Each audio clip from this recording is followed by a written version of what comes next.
Hello, everybody. Welcome back to DND404. I am your DM, Tony. And today, are joined with me the hardest pump tracks to bump an iron. Starting with the Jared. What's going on, guys? Armos checking in. My go-to workout song is Macklemore Can't Hold Us. It's amazing to run to. It is the perfect beat. Everything about it's perfect. You run to that song, I'm telling you, you'll get a runner's high. It's wonderful. Dan, what about you? Hello, everybody. My name's Dan. I play Minnis PebbleWalker, your tiny little swarm keeper ranger. And don't hate me. You might think I'm weird, but I don't like working out with music. Oh my God. He has real trauma he's working through. Your raw dog life? Like I raw dog the gym. David Goggins would be proud of you. But if I were going to pick a song, I suppose, I remember back in the day, we used to put on a lot of like 80s jams. Maybe like Electric Eye by Judas Priest might be something I would listen to in the gym. I don't know. Dan, might I add an addendum? Nope. To your response? You're like, I don't listen to music. I listen to the sounds of irons banging and clanging to motivate me. Yes, that is my true answer. I raw dog iron. That is my true answer. But for those that want actual song, I'll pick Electric Eye by Judas Priest. How about you, Alec? Yeah, what's going on, guys? It's Alec. I play Drell the Ashborn, and my favorite song to work out to would have to be Goosebumps by HVME. I don't know if you've ever heard it, but it's so good. I also don't know if I'm saying that artist's name right, but yeah, super good and always brings the vibes. So I have like my own little like house music playlist on Spotify that I listen to. So it's that's cool. It's always the number one song. Gets me going. What about you, Tony? My getting ready to pump iron is is a song from Battle Beast called Into the Heart of Danger. Perfect preamp song. Some of this while you're sipping on your pre-workout, we're chugging it. Play this song, especially right before a leg day. Ooh, baby. I feel like power metal for my power metal fans out there. And with that being said, you know the deal. Before we do the recap, we're going to do the run down. And we're running it down harder and faster than Jared running from his problems on a daily workout. And this rundown is brought to you by Jared, actually, who's running from... Yeah, he's going to do the rundown right now. Who likes to run a lot. Is it me? It is you. Wait, this was not talked about in the... Whatever. Anyway. That's why you chose. You chose. Remember when Dan said who did the rundown last week? And I said I did. You know what? After so many episodes, you think I'd get this right one of these days. I'm going to run down the... website. That's right. Go check it out. DND404.com. We upload stuff there. It's great. We got merch. We got news, episodes. If you want to check out our little blogs, please go check them out. DND404.com. If you want, you can click that connect and follow button. Shows you all of our other social media, so you have a window into all the stuff. And if you want to, you can actually click the little Patreon thing and check out all of our fun little nifty things over there. DND404.com. Now we're going to go ahead and roll for the recap, where I roll a giant foam D4 half eaten by my bunnies, where I'm number 1, 2 is Alec, 3 is Dan, and 4 is Jared. And behind me, I have a hoop. Fellas, how would you like me to dunk this die today? Just try to make it. Use the camera on the screen to try to shoot it behind your back and just over the screen. That was actually better than I thought it was going to be. So I can't even really hate with you on that one. I hit the ceiling. So hold on. Ryan needs to go in. I got the arch. Oh my God, you made it, dude. That's insane. Wow. Dude. Dan, just like freeze frame it, crop it, put it in. That's crazy. That is crazy, dude. How'd you do it? Whatever the chewed up side is. It ain't me. I don't know who the chewed up side is. I think it's me. Yep. All right. In my defense, he rolled it like 10 times, though. So I feel like this really should be Tony. You're the best one. You're the one who said that went in. Yeah, that's on you. It's your thing. I was fully sitting here. I was like, I'm going to get my marshmallows out. What were we going to do? Wait for Tony to make it? Who's never going to make it? That was close, though. That was close, though. That one I could Photoshop. All right. Let's do this one. Take the last one. Shoot it for real. This is it, all right? Last one, shoot it for real. And we'll go with whoever's this is. By the way, that last shot landed on 2 again. I don't believe you. It's gonna be great if it's 2 again. 2. So it landed on a 1. Yes! See, I told you. I did redo it though, so I was full ready to be me. All right. Last time on DND404, the gang with Duncan was hiding in a tent filled with ghoul-like bodies as they narrowly escaped with the help of giant pink toads led by Armos' rod of rulership from an army of elementals being led by a revenger. As our heroes were nearly wounded, almost on their last leg, they finally were able to take a short rest. Following the short rest, a series of explosions caused by Duncan himself caused a second wave of diversions for the Armor army to break through into Red City. Using this, the fellas decided to head to the military ward up on the peninsula through the south entrance, now through a destroyed bridge entrance. Using the chaos and the silence of the demons' roar in the distance, the gang here was able to infiltrate the military ward, but not before seeing some very unsightly news. An entire army of elementals was now marching through the north gate of the military ward, headed towards the main gate. And an ominous dread was found outside of a hangar, specifically Hangar 18, where this mysterious Black Knight dread went into the hangar, and our group here followed pursuit. Inside, after discovering an entire hangar filled of elemental suits of armors on these rack-like contraptions, as if they're being constructed within it, they found an office. It was being occupied by none other than Julius Kendrick himself, wielding the Fell Ogburn as a weapon. And while Armos and Minnis began to fight, Drell was taken into the Shadowfell by the black-plated Dread Knight, who was revealed after an uppercut by Drell himself to be Adolram Beckford as a Felemental himself. Bard, play that intro, and let's get on with the show. Good morning, good afternoon, and good evening, and welcome to the world of Humbrea, featuring 3 first-time adventurers and 1 very patient DM. This is D&D 404. Fellas, boyos, welcome to session 130, where we are picking up in the midst of combat as Minnis and Armos are facing down Julius Kendrick as 2 of these Felemental soldiers jumped off the rack to join the fight. Meanwhile, in Shadowfell, Drell is going face to face with a headless Adolram Beckford, who is revealed to be a Felemental himself. In the middle of Initiative 12, Drell, Adolram had just revealed himself, taunting you from your own wayside, and you have 2 more attacks left. What are you doing? First, I would like to free action Wet Willy, the dead head that is in my bag. And then I'm going to be like, oh yeah? And then I'm going to use my next 2 attacks on him. You think you could come? Get your finger out of my ear. Get it out of my ear right now. And you see that the head tries to bite and chomp at you. The first one is a 27. Hits. The next one is a 30. 54 damage. Drell, you hit him with 2 attacks in succession after giving his head in your wayside a Wet Willy, and you as you almost knock him off his balance, but he quickly regains it and readies up with his greatsword. We're gonna move to the next initiative, which is Initiative 10, which is Adolram, and he's gonna go ahead and make his first attack. He is going to try to throw you down onto the floor. Make me a contested strength check. Oh, I'm the one fighting Adolram. Y'all are fighting the other ones. My bad. Yo, foresight kind of broken. Not really, though. That's a 12. You still beat him because with his disadvantage, he rolled an 8.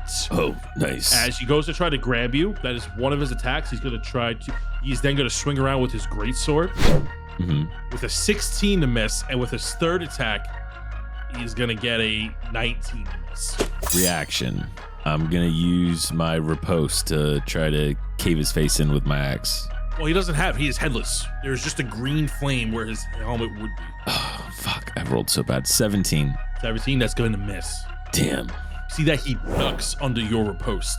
As we move to initiative 8, Armos. Well, since everything I cast is getting counterspelled, I am going to get annoyed. Flames start coming out of my ears. And I am going to cast Hex as a bonus action onto Julius Kendrick. And then, of course, I'm just going to Eldritch Blast him 4 times. That's a 22. That is a 30. That is a 23. That is a 25. So, Minnis, since you are directly behind him as he's getting blasted with these Eldritch Blasts, Armos, you're going to calculate damage, and Minnis, you're going to make me a... Dex save. Yeah. Make me a dexterity saving throw, DC 15. As you see, Julius Kendrick gets sent your way. 17. 17. You pass, and you get to choose which direction you want to move in as you dodge out of the way. Or you can stay and duck. You can stay in the same spot and duck. I guess south. You move 5 feet to the south as you dip, dive, and dodge out of a flying Julius Kendrick as he takes how much damage? 59 damage. Oh, wow. Ooh, that's a lot of damage. Nice. As you see, Julius Kendrick gets knocked 40 feet back, 10 feet per blast, as he is now knocked prone, and you see that the blood begins to seep through his tattoos. We heard the people outside? Yes, you know that knights in they're... the hallway? Yeah, you heard them running in your direction. They're very loud. They are not discreet at all. Perfect. With that being said, I am going to walk 30 feet towards Julius Kendrick to where I just hit him from. Kind of as I'm approaching him, I was walking forward as I was blasting, and now I'm kind of standing almost over him. And that'll be my turn. We're going to move to initiative 6, Drell. Back in Shadowfell. Nice. Okay. I think I'm going to just continue to take 4 attacks on him and try to fucking kill this guy. 4 attacks? Oh, sorry. Well, I mean, I was trying to sneak in another one. No, I'm just kidding. My 3 attacks on him. The first one is a 30 to hit. The second one is a 28 to hit. And the last one is a 25 to hit. Hits. Okay, so I'll do this. I'll make this a grappling strike. So it says immediately after you hit a creature with a melee attack on your turn, you can expend 1 superiority die and then try to grapple the target as a bonus action. And then it's strength or athletics. All right, go ahead and make me a strength check as you try to grapple him. It's a 18. You got a 19. Oh, wait, sorry, with advantage, nat 20. Oh. 31. I forgot foresight. Rolled again. He is grappled as you wrap your arms around him. Yeah, come here, give me a hug. And how much damage did you do to him? 83 damage. 83 points of damage. You give him that 3-piece. You see that you are making nasty shreds in his armor, and flames are bleeding out from the wounds. Yeah, how's it gonna feel? I'm gonna kill you twice. How does that make you feel? I'm going to burn you alive and then resurrect you as my own and then burn you again and again and again. And you see that his flames are getting hotter and hotter as she's going to take a hellish rebuke against you. So we're in a unique situation. I'll let you make a dexterity saving throw if you release the grapple. Otherwise, you're going to take full damage because you're hugging him. I'm taking full damage. All right. I'm not letting him go. You are going to take 33 points of fire damage as he erupts in a green fell flame. Absorb elements. I don't have it. What? What do you mean? What? What do you mean? In your ring? Absorb elements. I put that in your ring. Nah, my notepad. I definitely put that in your ring. Oh my God, you're totally right. I didn't see it. Yes, it is in my notes. Ray of Enfeeblement, speak with animals, and absorb elements level 1. All right, I will like to cast absorb elements. Yes. Nice. Wow. I believe you tried to cast Ray of Enfeeblement on him last session. Yeah. Okay, so you're gonna cast absorb elements. What does that do? Drell looks up into the sky as like a little picture of Minnis pops up explaining what it does. So yeah, basically, Drell, when you cast this as a reaction, it's going to have the incoming damage, and then it stores it into your fists or your weapon, whatever weapon you're using at the time, and then you can do a bit of damage back at them with fire or lightning or thunder, whatever the damage is. Okay. Flash forward. Imagine Minnis in a little thought bubble. Yeah. Don't forget, Drell. As Drell is on fire. Yeah, okay, Minnis. It just kind of rolls his eye. So 33. So I round up for the damage, right? So it'd be 17 down for damage. Okay. So 16 points of damage, and then Per the book. Raw. Okay. Then we're gonna move to Adoram's turn. As he is grappled and just used a reaction on you, he is going to try to break free. All right, he's making a strength check, and he got a 14. What are you rolling? 25. All right, he is still grappled.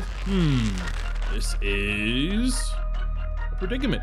All right, he's gonna use his bonus action to try to punch you. Could you play that out for me so that I can see how you punch someone when their arms are? Yeah. So he's got him bear hugged, right? He's got him like this, and I'm just. So is there a way to roll with like quadruple disadvantage, or is that not a thing? No, I'm just kidding. Is this a special boss bonus action he has, or? Yes, and he's done it before earlier in the last session. Yeah. No, he did. Yeah. How dare he? That's gonna be 17 to miss. His punches just aren't strong enough as he is grappled. Yeah. The ability's called being a dweeb, Dan. It also allows him to try to smack potions out of my hand. Oh yeah. Yeah. It's like bonus action and smack potion out of your hand. It's like, all right, man. Reaction, thank you. We're gonna move to initiative 1, which are the Fellemental soldiers, the 2 that are rushing towards Julius's office, and they're gonna go in 30 feet. As they enter the room, they're going to take out their short bows and make 2 attacks on each of you. One is going to attack you, Minnis, and the other one's going to attack Armos. Right there. Fire arrows. A 27 to hit, Minnis, and a 32 to hit. So you get to take 2 fire arrow attacks. That's 15 points of fire damage from one attack.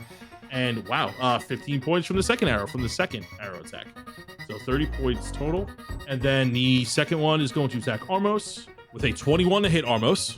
Yep. Some arrows. And the second attack is going to be a 29 to hit. You're going to take 16, so that's going to be half to 8 points of fire damage. And then the second attack is 13. That's going to half to 6 points of fire damage. You know, thanks for doing the math for me. I appreciate no problem, man. You know, I'm a kind DM. It's about Also, time. simple numbers. Simple About numbers. time. As you see that they're about ready to knock 2 more arrows, we're going to go to initiative 22 Minnis. All right, I'm gonna use my bonus action first to send my spiritual weapon to the first soldier coming through the room, and that weapon is going to take an attack. That's going to be 13 to hit. 13's going to miss. Yeah, misses. And then I am going to hop, skip, and jump up onto a chair, onto a chest here, behind Julius Kendrick to get a better vantage point as I continue slinging some bullets at him.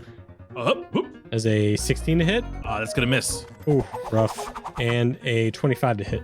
25 will hit. He takes 18 points of force damage. Nice.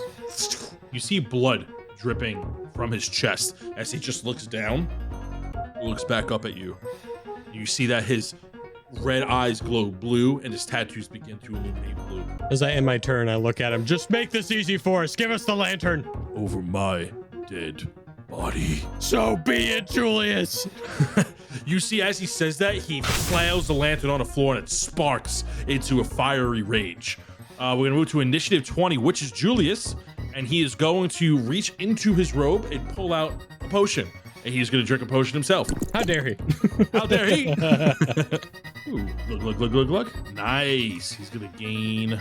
You see that the wounds on his body, a lot of them, especially the one you just dealt into him, Minnis, begin to heal up. Oh, I accidentally clocked out his damage and almost killed him. Sorry. Who put the poison in here? You see he takes a health potion, and then you see his face narrows down, and he is going to attack you, Minnis, as he's going to run up, keeping 10 feet apart, and he is going to use his flail that has a reach to make a series of attacks. That is a 16 to miss, nat 20. Ouch. And a nat 1. Huh. Wow. Dude. Okay, cool. You're going to take 8 points of bludgeoning damage and 43 points of fire damage. Reaction. Absorb elements. Sure. You see he goes. Minnis has a chat bubble above his head that's Minnis talking to himself. No, Now, don't what you forget gotta self. do, don't forget. No, hey, Drell cosplayed as Minnis, telling him the same. Just with a red mohawk. Yeah. Look, you gotta write this down. Okay, and he's going to end his turn as we move to initiative 12, which is Drell back in Shadowfell. Drell, you currently have him grappled. What are you doing? So I would like to let him go. Just coming in for a friendly hug, huh? Yeah. And I hit him with my axe as soon as he said. So that's a 27 to hit on the first one. That is literally a 27 to hit again on the second one. And that's a 22 to hit on the third one. Hits. All right, so that's 4 fire damage. It's 78 regular damage. And then I would also like to spend another superiority die to grapple strike him again and use another D10 and try to grapple him again. All right, go ahead and try to grapple him. So that's 6 additional damage, and I rolled a 23. He fails. All right. You see, as you grapple him with those series of attacks making nasty rips in his plate armor, you see the flame coursing through his body as it explodes again in pure anger. You hear him yell in pure rage. You hear it from the suit of armor. It sounds very metallic and ablazed, and you hear a scream of pain come from your waist where his corpse head is. Since you are grappled, once again, you have a choice. Will you take the full damage or let go and make a dexterity saving throw? I'm going to take the full damage again. This is going to be 48 points of fire damage as he erupts in this hellish fell fire. Okay. I would like to use Stone's Endurance as a reaction to reduce some of that damage. So that's 1d12 plus 5. So it's 11 damage I'm preventing. So you said it's 48 was the total? Yes. So 37. 37 points of fire damage, yes. Okay. And with that, we're gonna move to initiative 10, which is Adoram. As you see, after he takes that fell fire reaction, you see that the armor begins to break off and the elemental inside the armor begins to expand. And as the armor breaks off, it begins to float in place. You see like a floating breastplate, you see floating pauldrons, you see floating gauntlets, you see the sword begins to hover around him as he has taken more of an elemental form. Your grapple breaks as you are essentially trying to hug fire, as he gains one size larger. Well, you should have let go then. You see that as he gets bigger, you see he is in pure elemental form, and he's much more elusive in this state. And you see that his voice gets like this dissonant reverb. He goes, I will take you for my own. You are always weak. As always, you are nothing without your friends and patriots. You are nothing, just like your father, your father's father, and your useless clan inside that empty excuse of a volcano. And you see he's going to make attacks against you. You see that fireballs erupt from his body and they shoot at you. Gotta make my rolls here. Very cool. All right, one of them is going to be a 23 to hit. With disadvantage? It's with disadvantage. Oof, dude, he's fucking throwing heaters. He shoots 2 fireballs at you, only one of them hit. That's going to be 27 points of fellfire. Then you see the greatsword comes down that is floating next to him. That is going to make a series of attacks. 23 to hit with the greatsword. Okay. It's a melee attack. Ooh, he rolled a nat 20, but with disadvantage, it's a 22. The misses. That's gonna miss. And with this final greatsword attack, that's gonna be a 19 to miss. So you're gonna take one greatsword attack. That's gonna be 35 points of slashing damage. Damn. You see it comes down, a heavy vertical slice. And with his bonus action, he's going to make a fiery slash towards you with his elemental fist as a 19 to miss as you duck under it after being grievously wounded by that greatsword that's coming in. And he is just erupting in pure rage and flame. And you see that the armor, although floating around his elemental body, does seem in shambles. As we are going to move to initiative 8, Armos. He's gonna keep Eldritch. He's on an absolute rage at this point, and is just gonna keep walking forward and blasting Kendrick Lamar in a full-on rage.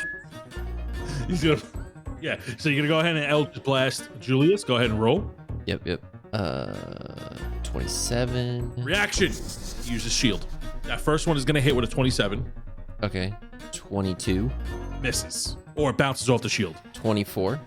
Misses. Bounces off the shield. So that first attack comes through. You see that he turns around after being knocked back 10 feet. And then you see he like lifts up his left arm and then like drags his 2 fingers across one of his tattoos. It looks like it's a spell written out in a language you don't understand. And you see that as he drags his fingers across, a shield wraps around him, casting the reaction spell. And what does shield do? It just... Shield adds to your AC and automatically stops magic missile. So how much damage he's taking off that one Eldritch Blast? 8. It's like 8 points of damage. Rolled low. But he's still going to keep walking forward and just get right up into his face. Just eyes on fire, walking straight up towards him. You lost that Eldritch Blast that hits him. He gets knocked back 10 feet. He looks at you as you're trying to approach him, lobbing these other Eldritch Blasts to him. You see he looks you in the eyes and he goes, "To resist his will is certain death and agony in this life and in the next. Why? You're using his power for yourself. Why not join us?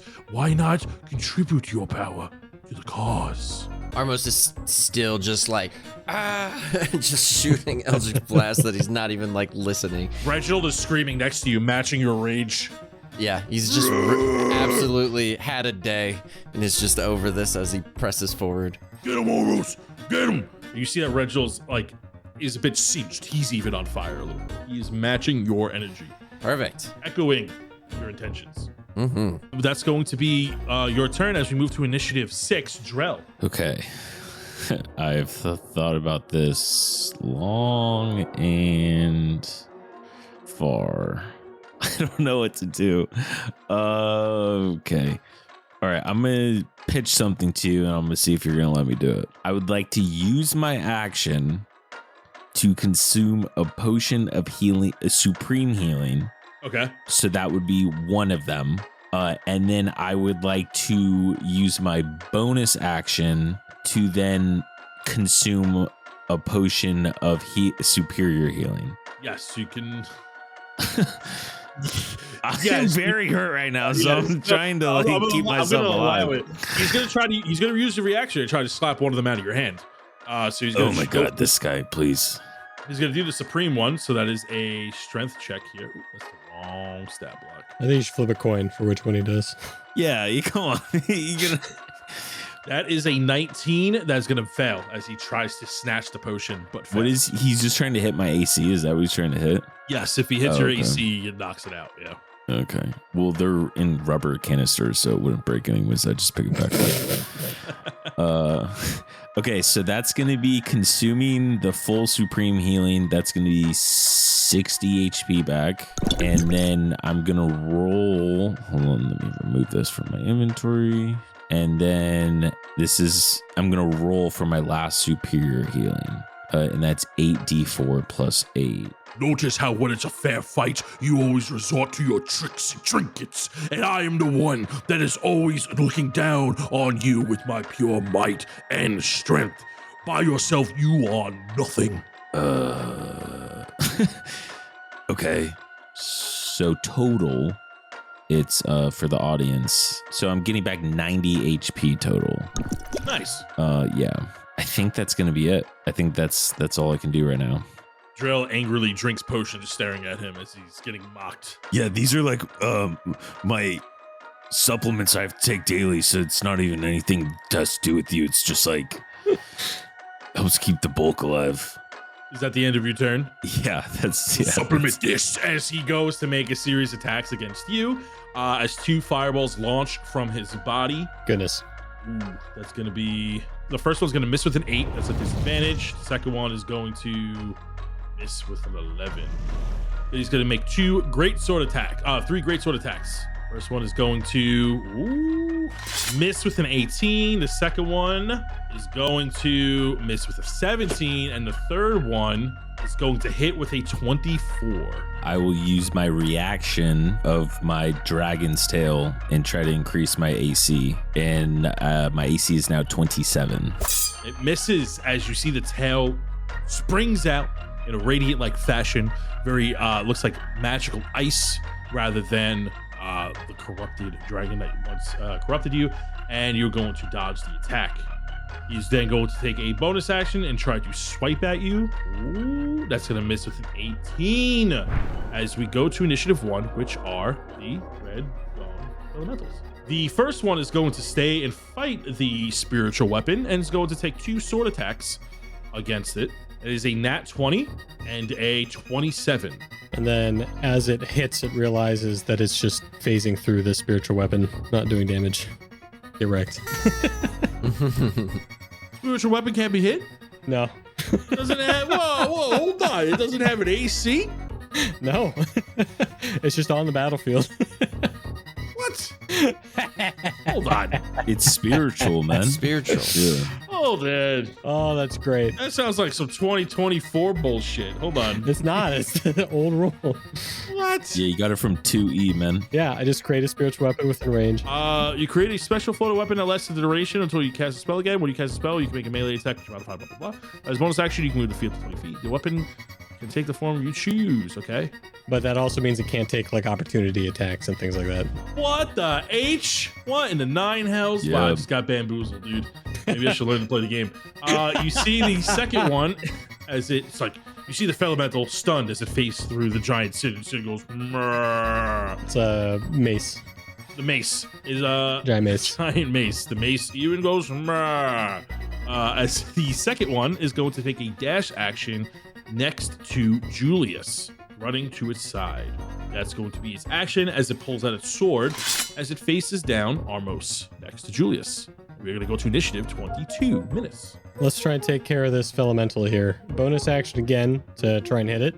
And that is going to be, a 27 as it takes 11 points of force damage from my floating mace. And then I'm just going to shoot some of my sling bullets at that same Fellemental. So that first attack is going to be a 17 to hit. It's The second attack, 30. And so it takes 30 more points of force damage. And then I have my SIDS move me over to the side of this, the edge of this chest to give me more cover. You're on, yes, so just to give you some environmental stuff. So once again, the room is like a wizard's lab, and the chest that you're on is pretty big. It's more like a giant trunk than it is a chest. Yeah. And it's about 6 feet high. 5 feet high, excuse me. It's about 5 feet high total. And it looks like it carries like a substantial amount of things. We're going to move to initiative 20, which is Julius Kendrick, as he is going to cast a spell. As you see, he begins to weave around the flail, and he's going to cast something on himself in a 30-foot radius. He is casting a spell called Blight. Necromantic energy washes over this area, draining moisture and vitality from it. The targets must make a Constitution saving throw. Everyone make me a con saving throw with DC 19. Ugh. Oh, fail. Big fail. When you say everyone, Not you. nice. Armos in his rage gets a 1. Oh. You're both going to take 59 points of necrotic damage. You see that the spell has no effect on Julius and has no effect on the Fellemental. However, you do see blighted branches wrap around them, but they seem to be unaffected by it. And Minnis, you're not in your tree form, are you? No. Okay, good. That's very good. Sure is. It sure is. We'll talk about it in the after show. And that's going to be it. It's not a lasting effect. It just kind of blows up the area in that way. And then it's going to make a second attack and is going to cast a spell against Armos. Well, I'm already down after the first one. Oh, you're down. Oh my goodness. We're about to be Armos TPK'd. goes down as Yeah, probably. Oh Be fucking man. TPK'd. Yeah. I was about to say, I finally got one hit off in 2 episodes. Wait, of the- your book is back. Yeah, I know. So I come back up to 1 life. Oh, your book is back. You see, as you go to the realm of Bayloon, a giant, rather than a giant silhouette of Reginald in his true form.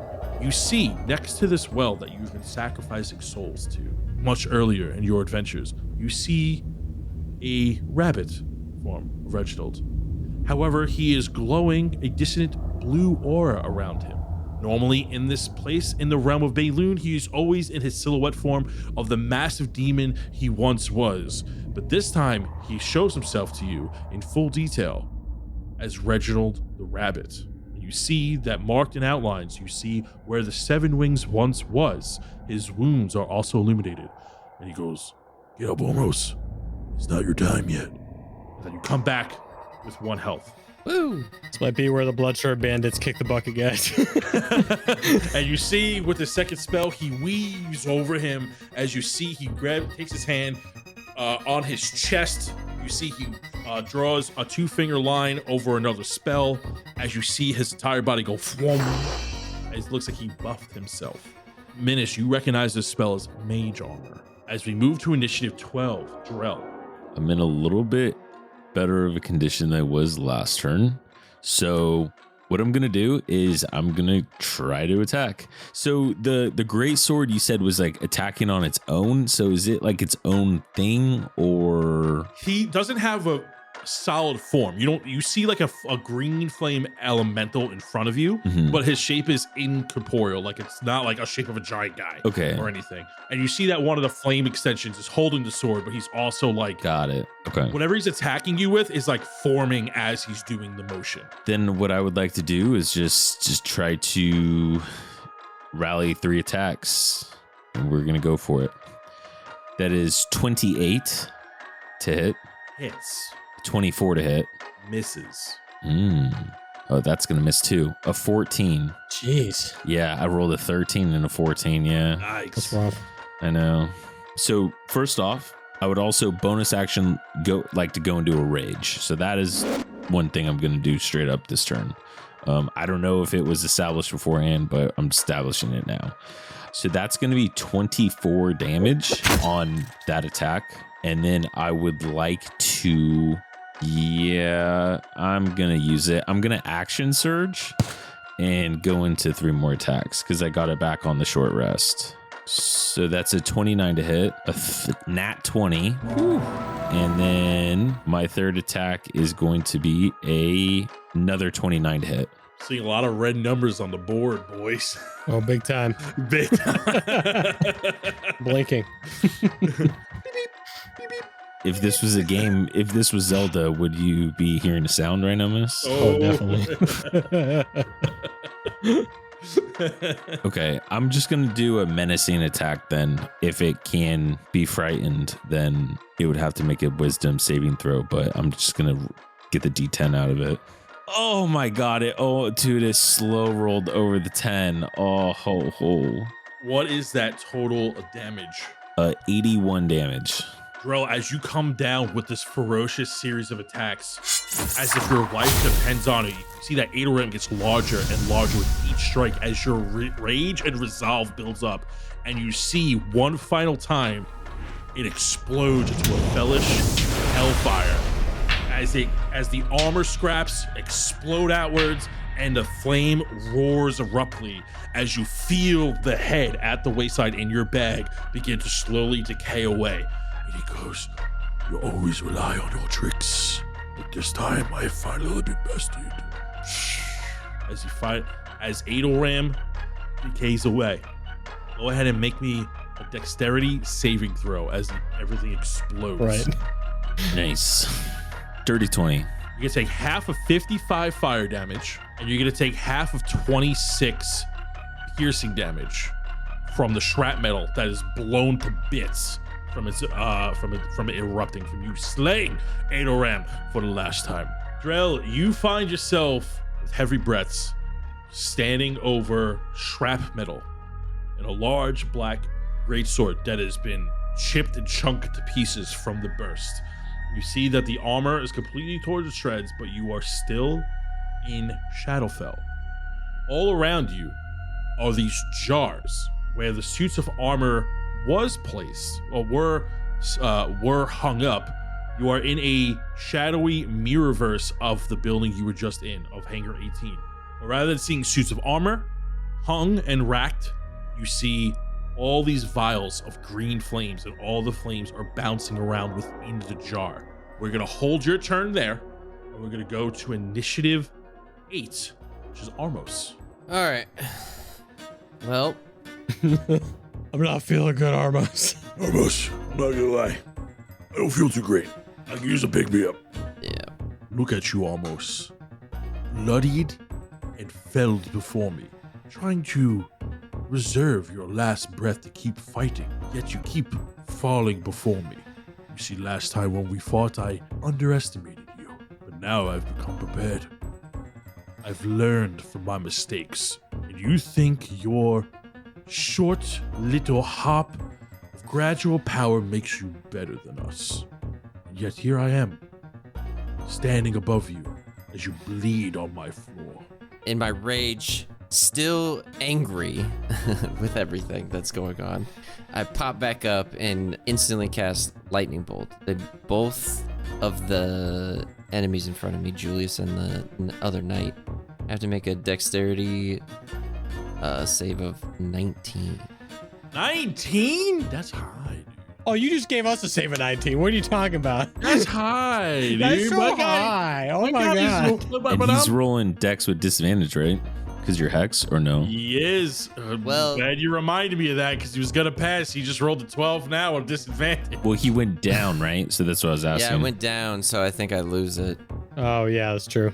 That's So what I he's was not hex asking. no more. I'm not sure. Oh, you lose it the second you get down. Yes. Yeah. Yeah. Okay. So he does pass with a 19. Oh, on the dot. The Elemental is going to make a dexterity saving throw. He fails with a nat 1. So 53 damage. Oh, Elemental is exploded oh nice.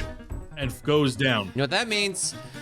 What does it mean? I steal the soul out of that Oh, you get some temp HP. Oh, temporary HP. I've just begun. You get 10 HP.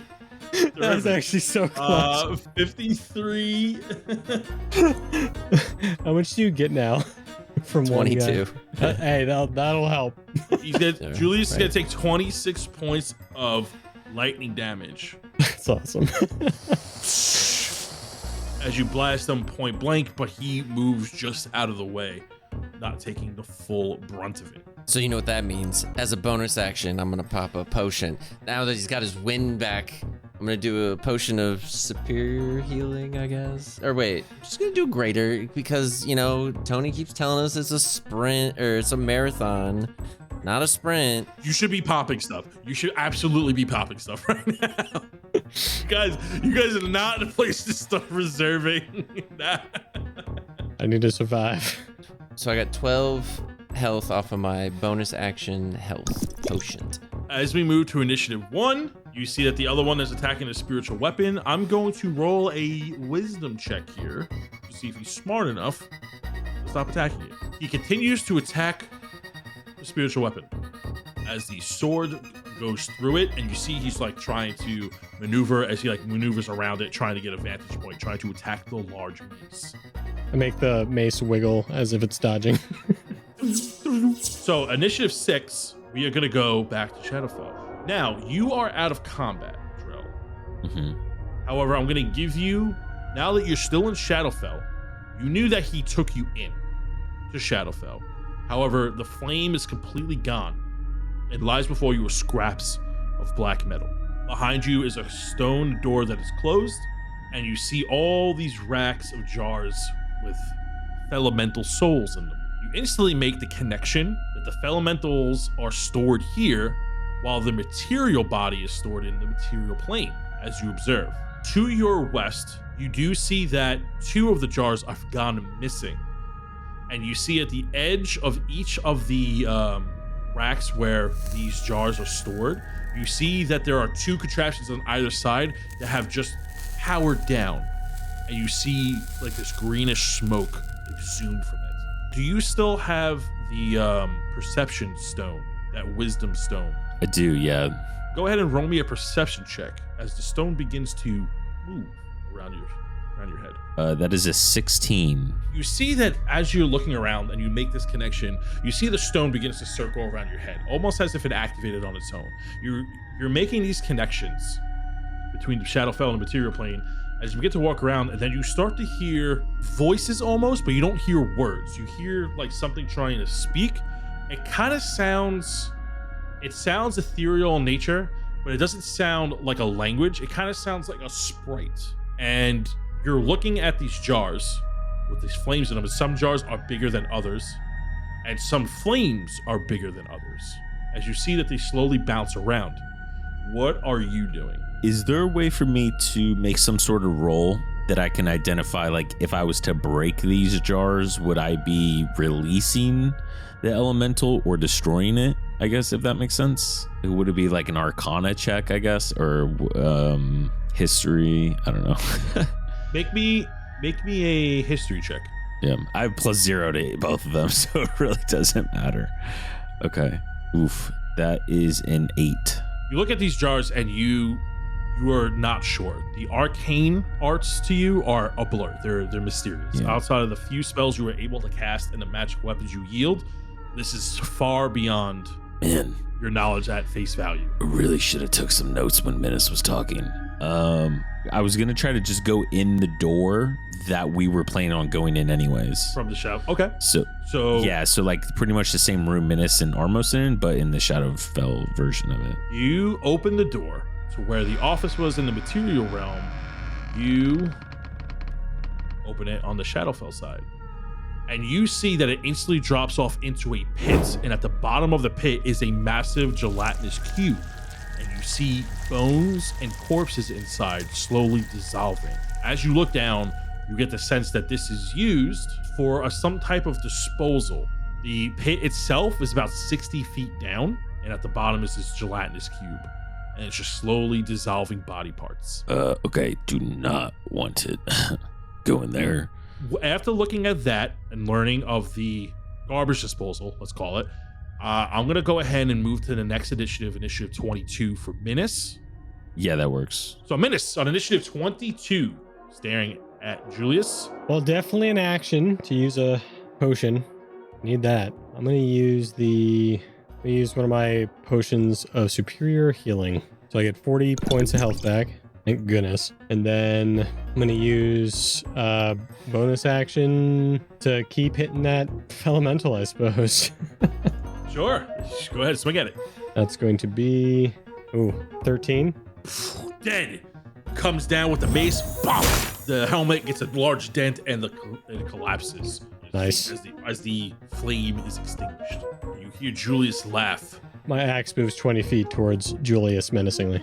You see, as it floats over menacingly, Julius says to you, "It's so ironic that the lives you wish to save are the same ones you are slaying. Once released from its iron coil, it's gone forever." And he gestures to the slain elemental. You talk a lot for someone in a fight. Almost get him. As we move to initiative 20, this is Julius. And he is going to make a series of attacks. He's going to make with using the Fell Ogburn. He's going to make an attack against Armos with a 29 to hit. And then you make 2 attacks against you, Minnis. That's a 30 to hit, Minnis. Ow. And a 19. Yeah, it hits. Barely. Armos, you're going to take 17 points of fire damage. Minnis, you're going to take 19 points of fire damage on one attack and 19 points of fire damage on the second attack. I rolled the same dice twice. Absorb elements. Use absorb elements to absorb some of that damage. And he is going to he's going to use his movement and try to run to the other end of the room. He's going to go try to go around Armos. Hit him, Armos. Wait, I get to opportunity attack. You sure do. Just with like a dagger or something. Wow. I have a staff. Oh, yeah, there you go. Bonk him for justice. Oh, he's going to get bonked. Get bonked. A 21 to hit. Yeah, that goes through his mage armor and it hits him. Wow. That was incredible. Okay, it does 12 damage. As you see, he runs and he runs to the other side of the room, trying to get a vantage point. We're going to move to initiative 12.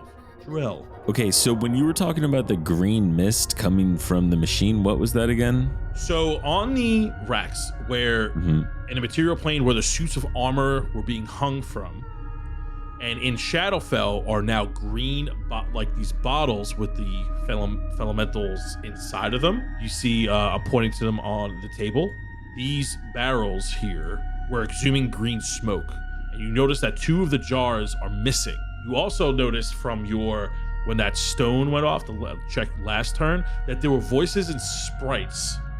Like you can hear them faintly in your mind, and the Felementals are moving. I guess I'll make my way over to one of the closest sets of barrels. Can I just roll another perception check as I get closer? Yes. Okay. Gosh, I really need this to be good. 21. As you're examining the machines in front of you, you see that this side, although what you're seeing is mirroring, this side looks like it's not the control side. This is almost the receiving end of a machine. And as you are looking at the contraption, you see that how the machine works is that you see that the jars that like were in have like got pushed in the rack and then emptied. And you see at closer examination within there, you see 2 empty bottles on the rack with their corks popped off. You hear all these different voices, but one of them is really loud, and you get a sense of familiarity, and it's coming from the northwest side of the hangar. You can't pinpoint exactly where it's coming from because you hear these sprite-like noises, and these sprite-like noises are like high-pitched with a mix of flame, like a burning flame, but you hear something from the northwest corner amongst the other voices. Okay. I will make my way over then on the northwestern side, because I'm already on the west side, so I'll just continue up towards the sound. We're gonna go ahead and move to initiative 8, which is Armos. All right. There was a door that we came in, correct? Yes. Perfect. I am going to move to the door. I'm gonna shut the door, or like the door shut, or is it wide open? It was open. I'm gonna shut the door as a free action, and I'm gonna cast Arcane Lock on it so that he's trapped in here with us.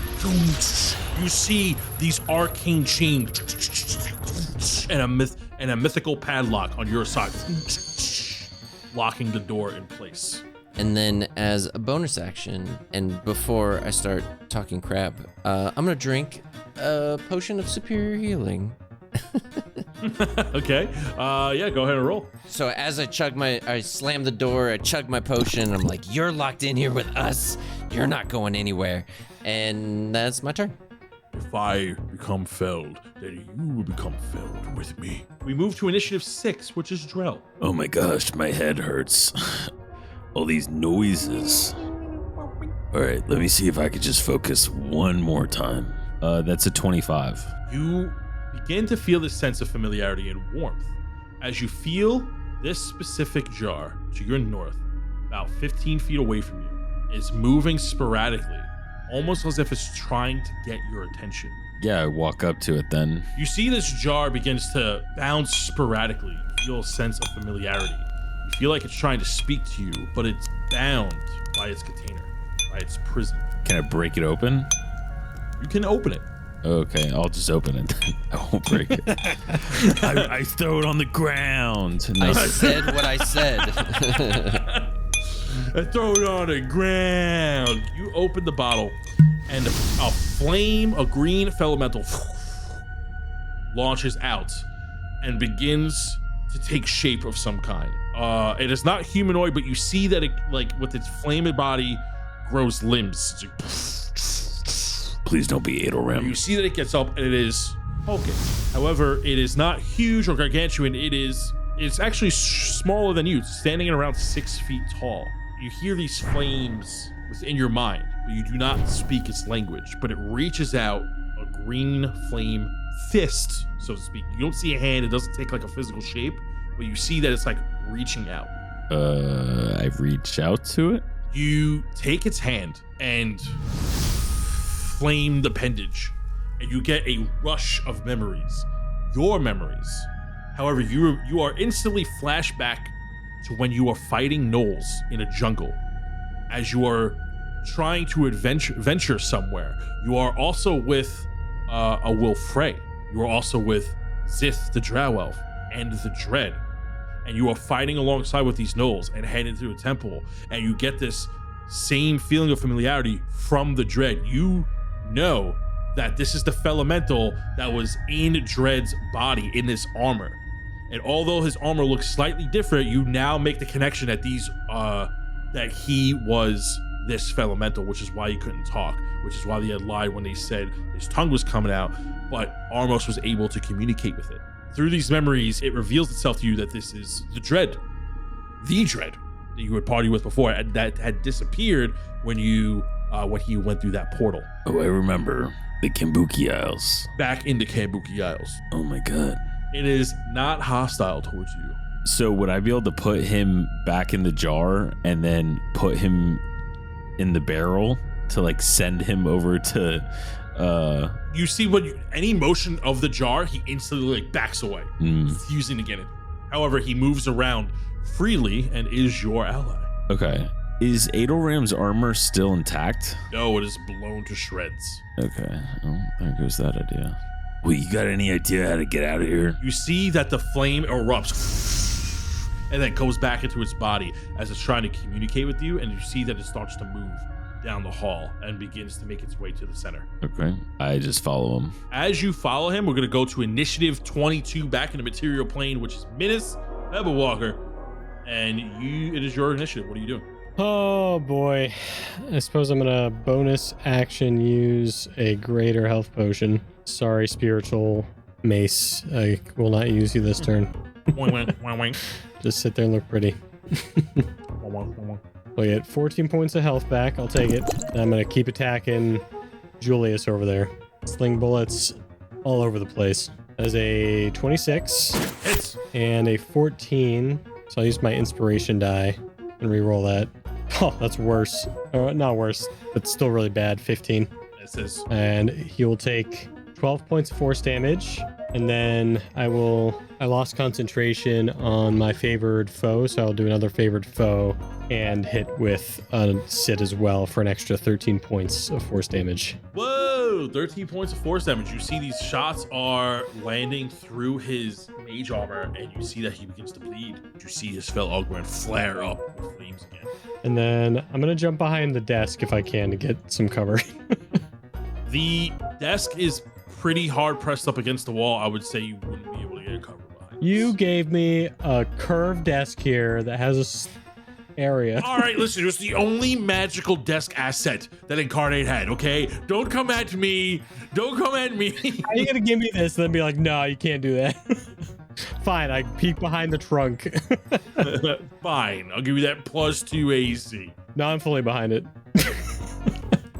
I'm ducking. +2 AC as we move to initiative 20. I'm so small. I'm not a small creature. How is that? I know only we're dealing +2? with red numbers right now, but you get Yeah, exactly why I'm gonna hound you on this.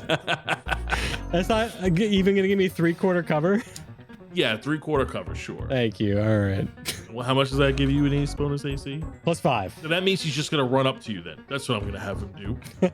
He's gonna use his movement. Can he reach you? That's mean. No, he can't You reach you. should So he's roll gonna something run up. for using DM knowledge. He's gonna run up to Armos. Well, he didn't flare his fellow. He runs up to Armos and he's going to make a series of attacks. Fel Ogburn 1, that is a 30 to hit. Gonna do a reaction. Hellish Rebuke. Oh, Yes. So wait, this damage is gonna go off first. 25 fire damage, which is half to 12 points of fire damage. You're gonna use Hellish Rebuke to make a dexterity saving throw. He fails. All right. So 17 plus 8. 25. You see as he comes in with the flail, Reggie goes, "Roar!" He jumps on his face, "Roar!" and he lights him on fire in an explosion as he failed that dexterity saving throw. And as he is on fire, you see Julius drops the fellow Ogren, trying to get a flaming Reginald off his face as Reginald goes, "Roar!" becoming larger and larger as Reginald is bloodied himself, and you see that his failed attempts to try to get Reginald off his face as he falls to the floor, saying some muffled words as Reginald stands up, and you see that he has singed hair, and you see that part of his melted face, his skin is on his body, attached to his fur, and Reginald's like,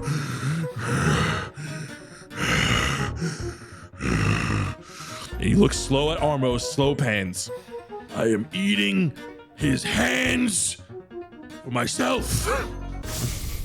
As Julius Kendrick is slain, he had 20 health left. He just died. He just died.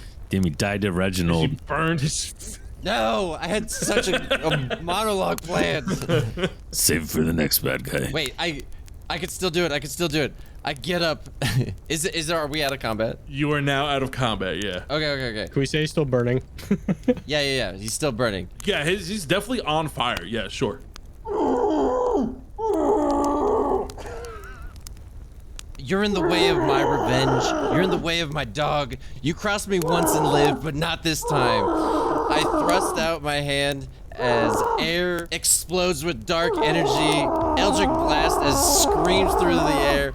Each impact rattles the very walls. Force doesn't stop. I keep blasting. It's relentless. A storm of raw, unchained power crashes over into Kendrick, echoes through the walls like death itself has been called here from Armos's anger and revenge. And then when the final blast fades, only silent remains and the lantern flickers. Scorched remains are all that's left. Armos exhales, stepping into the ashes. Over my dead body, there isn't one left. Oh. Sorry, Reginald. After he gets all burned up, finally, behind the trunk, Minnis is going, okay, you got this. You've been training for this. And they steps out from the trunk and goes, ha, and throws his sling bullets at the fire and then realizes everything's done. Oh, huh. Good job, Armos. Job well done. It was Reginald. He reluctantly is. That's what I'm talking about, Reginald. Up top, as I walk over and give him a high five. He gives you a high five. There's some flesh on your hand from his torched fur. And then before my spectral mace goes away, I just bring it up and slam it down one more time on Julius Kendrick. Burned corpse. As the force damage all disperses and it just creates this like concave dent in the floor. Oh my god. As that event unfurls, we're going to go back to Drell. Nice. I can't believe this lined up perfectly. It was so chaotic. As he was about to rejoin you guys in just a moment, as you see the Felemental, the Dread Felemental, goes to one of the suits of armor, and you see that the armor begins to glow, and you notice that there's a glyph on the armor itself. You can't read the glyph because you're unfamiliar with magical runes, but you see that it begins to glow as it means something, and you see that the flame begins to charge up as its eyes begin to glow, and the other suit of armor itself also begins to glow. Minnis, Armos, as you two leave that room, catching your breath, you also see the suits of armor on your side also begin to glow, as incantation runes begin to reveal themselves on the breastplate, and Armos, you instantly notice this as a teleportation rune of some kind. And as the flame echoes, Drell, you see that the world begins to shift and the white marble stone begins to fade to this dark gray stone. The green flames on the lanterns begin to turn a normal fiery red, and the dark cobblestone walls become a lighter shade of metal and cobblestone as you are now transported back to the material plane. And as you come back to the material plane, you see a elemental, but the flame is slowly diminishing. As the flame begins to diminish, you see that it tries to go over to a suit of armor and tries to take control of one. You appear back and you see that the flame, and you see it tries to go to a suit of armor, and then it slowly goes into it and goes. You see that goes through the helmet, through its eyes and mouth socket, and then you see that it becomes alive. Felemental is now a part of one of these suits of armor, and it drops down. You now have the Dread with you. Nice. You made it. You see that it walks over to you and extends its hand. I shake their hand. And it nods to you. You guys see this as you open the door to try to catch your breath. The air is very stale in here, and you saw Drell come back. Oh my gosh, it smells so bad in there. Don't remind me not to do that until we have a window open. Whew. I grab the auburn, or whatever it's called. The Fel Auburn? Or is it Ogburn? You take the Fel Ogburn, and you get a weapon. Ooh. A weapon? It is a flail. Huh. Yes. Go ahead and add, let me just try to find it real quick. Well. Oh, while we're doing this, I run back in the room and I go and check the chest that Minnis was The trunk. hiding behind. What's in here? Better be something good. Would you believe me? I hope your lunch money's in here. And whatever's on his desk, I kick it over. So Minnis, you pick up this flail, and you know what it does. You don't need to attune to it. It is a flail. And while holding this magical weapon, you can take a bonus action and use a command word, which is a word in Elvish that means shadow, and you engulf the damage dealing part of the weapon. So the lantern itself becomes engulfed in flames. That's the same flame that Julius has been attacking you with. It sheds a bright light of orange and red in a 40 feet radius, and a dim light additional to that, an additional 40 feet. While the weapon is ablaze, it deals 3d6 extra fire damage on a hit, and the flame lasts until you take a bonus action to drop it or sheath it, etc. In addition, if all the attacks hit a single target creature in a single turn, that target is now considered burn and takes an additional 3d6 fire damage on a hit for a total of 6d6 fire damage. If a creature is resistant to fire damage, it no longer gains fire resistance while being attacked with this weapon, while the burned effect is active. The burn effect goes away once you miss an attack, but can be reapplied next turn. This effect stacks only once. It has a reach of 10 feet, and it swings of a normal flail, so it also does 1d8 bludgeoning damage. Nice. Yeah, so it's essentially, it kind of works as a flame tongue, except it's a little more beefy, and it has that extra ability. So when you attack somebody, it does 1d8 damage plus 3d6 fire damage. And if all your attacks land in a single turn, you then add an additional 3d6 of fire damage for every attack that hits until you miss. Yes, I have another one of his weapons. I won't break this one. As the three of you are like beaten and battered, Minnis, you do see Drell and a fell elemental out in the main hall from the room that you just witnessed this teleportation process from, and watch this fell elemental grab a suit of armor. Armos, as you go to loot the chest, you find that it's stocked with potions. Go ahead and roll me a d6. Do that twice and tell me each numbers individually. 2. Okay. And a 5. Ooh, whoa. Okay. The 2 is going to be so it's +2, so you get 4 supreme healing potions. The 5 is going to be 5 + 2, which is 7 spell slot potions. In addition to that, once you take a rest, you level up to 18. Oh, look at us. Oh, I'm getting a great ability. What are the three of you doing right now? And I think we end this episode dapping up the dread. Yeah, guys, look who I found. Drell, get down. Who is this? It's the dread. Don't be friendly. Be cool. Oh. Be cool. Be cool. Armos, as you approach the dread, your mind once again gets filled with these fiery voices, revealing himself that he is the dread, the same dread that you had partnered with way back when. Wait, the ones that left us with Zith? He was not there when you disappeared. He did not come out the other side. But he did leave us. Almost doesn't forget. I mean, if he's like Zith, he didn't know what was going on. You're cool with us, right? And I kind of give him an eyebrow raise. You see that his helmet turns to you and gives a nod. We've made another ally. It's good to have you back. Thought you were dead, to be honest. Oh, speaking of dead, I killed Adelram again. Wait, what? What? Yeah. That big iron soldier standing over there that disappeared. Yeah, that was Adelram. I killed him again. No big deal. Oh. As I'm like just Okay. covered in injuries and completely bleeding. Like, no, yeah. Your lumps have lumps. Yeah, exactly. Just like, yep. No problem. Oh yeah, we dealt with Julius Kendrick. I'd say go check it out, but there's not much left. Oh no, I would not walk in that room. On the other side in Shadowfell, it falls 60 feet into a giant gelatinous cube, so I would not go back in that room if I was you. Yep. Oh. Fair enough. Yep. Steering clear. All right, so What'd you see on the other side? What was that? honestly, yeah, it was kind of weird. All these, and I point to like all the armor sets, they were just containers with, elementals inside of them, kind of just hanging up just like this. Gotcha. Okay. Yeah. Wait, if we go there, could we just throw a wrench in all of their plans? And break them all? Well, see, I was thinking that, but then I didn't know. I forgot if I break something, does it destroy them, or would I let out a bunch of pissed off elementals all at once? So the dread helped me come back over here so we can try to figure that out. But Dread, what do you think? He points to you and he shakes his head. And then he offers a hand out for you to grab it. All of us? Oh, Awesome. Team handshake. Everybody in. And I put my hand in, like palm down. As you grab his hand, he shares some of his memories with you. He shares it from the perspective of when he went through the portal with William Wolfrey, but rather than going back where Zith went and William went when they were attacked by Timbat, the black dragon that Adoram was riding with, he got sent back to Shadowfell in his Felemental form in front of Julius.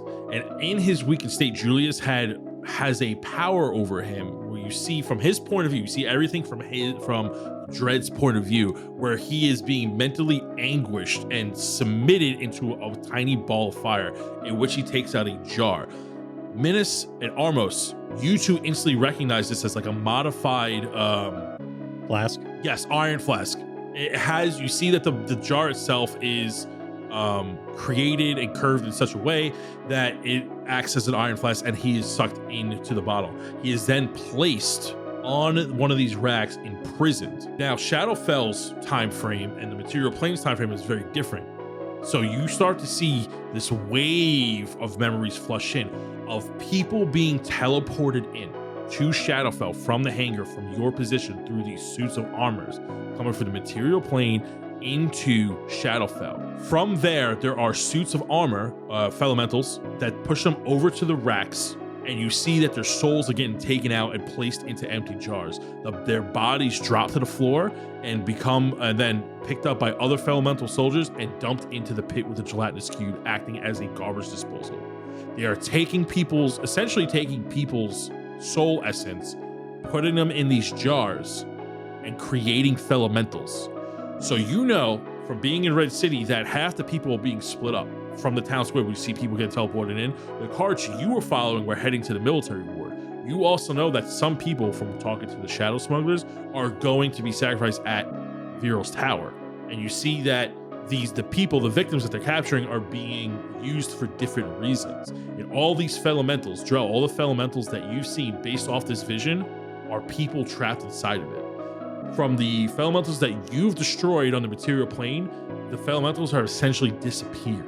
And they are no longer of the living or in that form anymore, which calls back to what Julius said: the souls you're trying to save, you are only destroying in the process. And you see that these Felementals have a hold and are somewhat mind controlled under this presence of Julius and the other cultists that are in Shadowfell, manipulating these victims to go towards the racks to become the Felementals in this process, and then disposing of their now useless mortal bodies. Basically, it just reveals like a horrific cycle of capturing people and then using them and manipulating their thoughts, and basically becoming mindless soldiers, getting rid of their only weakness, which is essentially pain, and making them into suits of armor that are just obeying them.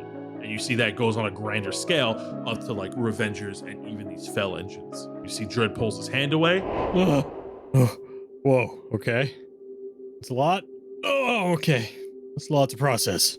So almost you remember that when you first met the Dread, he was a bit off, like, keeping to himself, and you were suspicious of him, and he had shared a memory of you, him being tortured and put into this body. His body was taken away from him as well and put in here and had broken away at some point. So you do know that freedom is possible, but it seems like pure will and determination is what set him free, or at least gave him some free will to break from Julius when he was separated from him. Armos respects that. He's still mad about it. Still mad that they left him with the Nullipede. So, Dread, if we go back in there and we release all of those elementals, will they be on our side? Will they be happy to be released? He shakes his head no.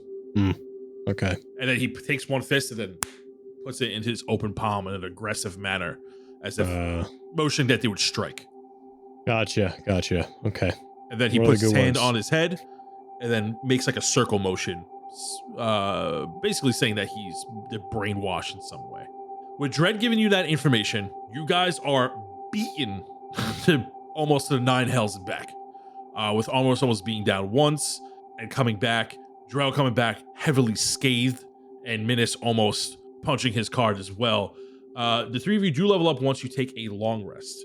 You can use, with the Dread's help, what I'm going to say is you can use Julius's office as like a safe point, as the Dread will stand guard for you and will alert you if anything happens, which we will find out in the next session. But you have the Fel Ogburn.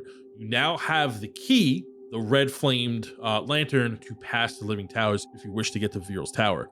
However, with the current chaos that's outside, it may be a little more difficult. Armos, you still got a use of Arcane Lock at all? Oh, yeah. I say we all get in there and just lock it up. Take a rest, because I need it bad. By the looks of it, you need it too, Drell. Haven't seen any of this beat up in a while. Yeah. I mean, I'm definitely going to sleep by the door then, because, again, the cube. And I point to the ground, and I'm be like, yeah, but I could definitely use a rest. All right, let's get in there. Come on, Dread. You see the Dread walks over with you. Not the smell again. Sorry. And I step over Julius Kendrick's body. Sorry about that. We do throw the body outside before locking up. You know what I do? I put his charred remains in the statue outside. There's some statues like ornament. Yeah, that does really smell. Can we move that? Wow. That's so... There's something there. Oh, man. So when you press his body up against those suits of armor, you notice that the sigil turns green and then his body disappears. Oh, all right, cool. Hope that doesn't have any repercussions to us. Like brushing off dust and go back into the office. And I pass out immediately on one of these side chairs. And the three of you begin to take a long rest. And you will, with that being said, you will level up to level 18. Nice. Good fight. You still have a hill to climb.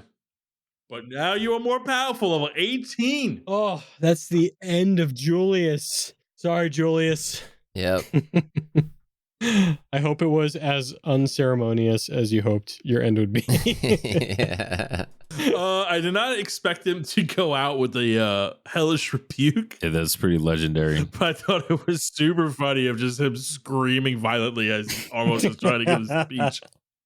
He channeled my rage. I get it. I think he's gonna like it. As a Patreon subscriber, by the way, if anybody forgot. That's why I was like, dude, I gotta have some kind of monologue or something cool to say to him. I was like, and when I wrote it, I was like, I was planning on just killing him with Eldritch Blast. That's all I was gonna do. Too good. Anybody got Rex for this week? I got one. I guess an old movie. I've been really big on like prison movies lately, and the movie Felon. Watch Felon. It's a bit of an older one. Came out in 2008. It's pretty good. It's a pretty decent movie. If you like Shot Caller, it's kind of like a guy like works his way up through the prison system. It's pretty decent. It is what it is. Keep that in mind. But it's pretty solid movie if you like prison movies. Prison movies. Yeah. Prison movies. Yeah. From militainment to prison movies. Yeah, my militainment's dried up. I watched everything that Amazon Prime had to offer in militainment, so now I'm on prison-tainment. Yes. Yes. Correct, dude. Yeah. All right, with that being said, let's go ahead and give our most burning goodbyes. Later. Goodbye. Hey, it's me, Drell, and welcome back to Drell's Bodacious Bodatorium, the only gym where your muscles are honored, glorified, and occasionally worshipped. Once again, thank you all for being here. You make this place what it is. Now, before you get back to lifting, sprinting, and mildly intimidating newcomers, I have some important announcements. First up, the Shadow Smugglers. To the Dread, I saw you silently attempting to teach some of the new members on how to do a proper deadlift last week. However, watching a room full of terrified beginners interpret your dramatic gestures like a game of charades was absolutely hilarious.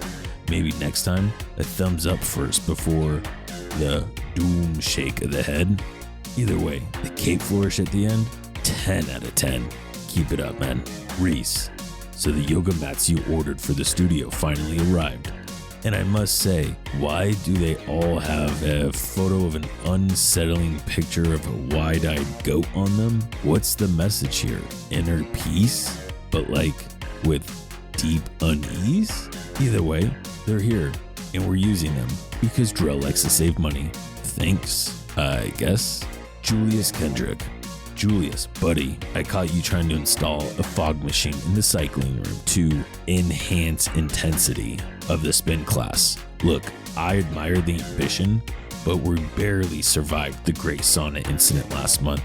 You're on thin ice. I'm placing you on supervised gym duty until further notice. And no, I don't mean the cool supervisor who lets stuff slide, aka me. I mean Sid the Ashbourne, and he's watching you. So good luck. Next up, the Bloodshard Bandits. Morgan Oldfield. Listen, I appreciate your dedication to the companion daycare. I really do. But your fox familiar has now escaped from the playpen 3 times and has mastered the art of stealing unattended snacks. I caught him red pawed yesterday with an entire protein bar in his mouth, looking at me dead in the eyes, daring to take a bite. Artemis, your legendary bouncer duties has reached new heights last week when you casually one-handed a dude at the front door after he dropped the weights and screamed, "I'm so strong." We salute you. In appreciation, I'm ordering you a DBB branded, no lift, no entry hoodie. Wear it with pride. Shade Greyfire, your finger guns per entry ratio is still unacceptable. However, I will say the choreographed backflip you did last Thursday was kind of impressive. If you can limit the finger guns to 1 per visit, I'll allow it. Also, where'd you get those matching headbands and tank tops? The drip is undeniable. Sly, I caught wind of your latest idea for the Wear Rage Room, a dual-wielding sledgehammer course, which I love. I love the energy. I'm pretty sure the insurance won't cover that though. Let's maybe test it out on small scale first. By small scale, I mean 0 scale. Next, we have the Sidgwick College alumni, David LaChance. I overheard you saying smoothies taste better when they're free while standing in line at the smoothie station. Bold. Very bold. In response, I've introduced a new smoothie tax. It only applies to you. So enjoy your LaChance surcharge. Punk, I saw that unofficial flyer you put up for the live performance. Come for the punk, stay for the other guy? Really? I mean, fine, I get it. But who do you think books these gigs? That's right, it's me. So I hope you like playing Sunday mornings at sunrise now, my friend. Robe it. Your anti-bread protest has somehow escalated into an entire underground movement. I don't know how you could convince people that pasta is also the enemy, but I've never seen so much wheat-related rage in my life. I'm allowing you to set up a gluten-free information booth near the towel return station. Use your powers wisely. St. Chaos. The mysterious shipments continue to arrive in pristine condition. I have no further questions. I did notice the package you sent me though. Intriguing. Very intriguing. I'll report back soon. Also, I did hear that there's a monster in the lake. Please let me know if I need to come take care of it. Now we have Humbrea's heroes. Mr. Man with Glass, Charcoal Darts, and DD Virgin. Your tennis versus pickleball war is reaching absurd levels. I mean, a strategically placed net trap? A decoy ball filled with glitter? Look, I'll allow it for now, but if I see one more smoke bomb mid-game, I'm intervening. Unless it looks cool, then carry on. The Disciple, Ripcord, Toby Large, and John Carroll. Trying to sneak Minonor back into the gym disguised as a celebrity guest trainer was a bold choice, and I almost fell for it until he tried to upsell me on, I quote, exclusive training secrets for Tony Gold a lesson. He is now officially banned for 10 months. Good effort though. Johnny Tarr, Will Miller, and Taslin. Your pickleball resistance movement is gaining momentum. The pickleball pledge you make the new members recite, absolutely terrifying, but also effective, and I respect it. If you win the battle for the Dread Memorial Athletic Court, I might consider adding a pickleball king throne. Maybe. Drown, Native Nightmare, and Grant Fairman. You 3 are training like absolute beasts for the semi-annual bodybuilding competition, and I respect it. But let's be clear, if any of you outshine me on competition day, we're gonna have issues. So keep pushing. Just tone it down maybe like 5%. Good luck, but also not too much luck. And that's all for today. Thank you again for making Drell's Bodacious Bodatorium the greatest gym in the land. Keep lifting, keep thriving, and keep entertaining me with your absolute nonsense. Drell out.